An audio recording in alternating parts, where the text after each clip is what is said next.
ఏందో బాంబులు వేస్తామని చెప్పి భయపెట్టించి చూసినా ఎప్పుడైనా తెలంగాణలో ఒక మంత్రి నోటి నుంచి ఒక ముఖ్యమంత్రి నోటి నుంచి ఇటువంటి మాటలు, బాంబులు వేయటాలు, కేసులు పెట్టి లోపడయ్యరాలు, వీపులు పగలగొడతామని చెప్పి స్వయంగా ముఖ్యమంత్రి మాట్లాడడం, ఇంకొకడేమో నరికి ముక్కలు చేస్తామని చెప్పి ఒక మంత్రి మాట్లాడడం, ముఖ్యమంత్రి స్వయంగా సోయి లేని భాష, మనం కూడా మాట్లాడుకోలేని భాషలో మాట్లాడుతూ దిగజార్చిండు మంత్రి పదవి, ముఖ్యమంత్రి పదవి యొక్క హోదాను దిగజార్చిండు.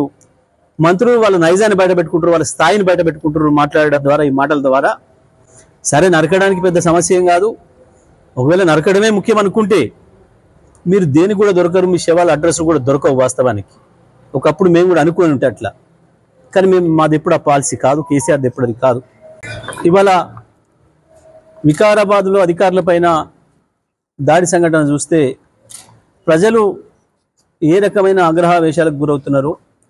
ఈ ప్రభుత్వం చేస్తున్న దుర్మార్గాన్ని ఎదిరించడానికి దిక్కుతోచగా వాళ్ళు కాపాడుకోవడం కొరకు ఆత్మరక్షణ దాడి చేసే పరిస్థితికి ఇవాళ రైతాంగం వచ్చింది అని అంటే ఈ ప్రభుత్వం యొక్క పరిస్థితికి, ఈ ప్రభుత్వం యొక్క పరిపాలన విధానానికి నిదర్శనం ఇది. ప్రజలెవరు కూడా అధికారుల మీద దాడి చేయడం సరైనది కాదు, దాడి చేయాలని కూడా ఎవరు అనుకోరు. కానీ ఎన్ని విజ్ఞప్తులు చేసినా ఈ ప్రభుత్వానికి చెవులు వినపడతలేవు, కళ్ళు కనపడతలేవు. మూర్ఖంగా ప్రవర్తిస్తుంది, కేవలం పోలీసులు అడ్డం పెట్టుకొని రాజ్యం చేయొచ్చు అనే పద్ధతుల్లో ప్రవర్తిస్తుంది. అటువంటి పరిస్థితులలో అక్కడ గిరిజన రైతాంగం తిరుగుబాటు చేసే దశకు వచ్చిండ్రు.